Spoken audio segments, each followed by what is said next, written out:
নমস্কার।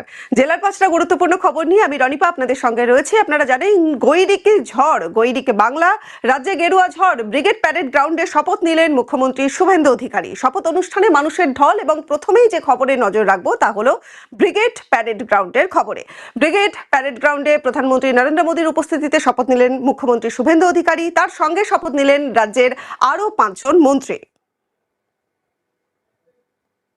আসবো দ্বিতীয় খবরে। যুবকদের কর্মসংস্থান থেকে শুরু করে চাকরিহারা সকলের কথা ভাবুক ছেলে, গড়ে উঠুক সোনার বাংলা। মুখ্যমন্ত্রী পদে শপথ নিতেই ইচ্ছে প্রকাশ শুভেন্দুর বাবা শিশির অধিকারীর। তৃতীয় খবর, কলেজ জীবন থেকেই রাজনীতি। জেতার পরেই ঘরে পদ্ম ফুটেছে, ছেলে অনেক বড় হবে। শুভেন্দুর শপথ গ্রহণের পর বললেন মা গায়ত্রী অধিকারী। বাংলায় যখন পদ্ম ফোটেনি তার আগে আমার ঘরে পদ্ম ফুটেছে, আমি নিশ্চিত ছিলাম বাংলায় এবার পদ্ম ফুটবে।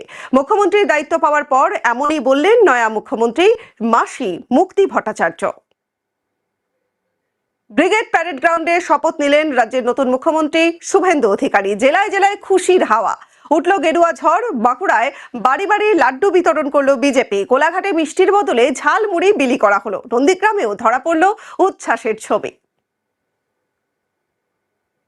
গোটা বাংলার উচ্ছ্বাসের ছবি নিয়ে জেলার ৫টা গুরুত্বপূর্ণ খবর নিয়ে এতক্ষণ আমি রনিপা ছিলাম আপনাদের সঙ্গে। নজর রাখুন এই সময় লাইভের ইউটিউব এবং ফেসবুক পেজে।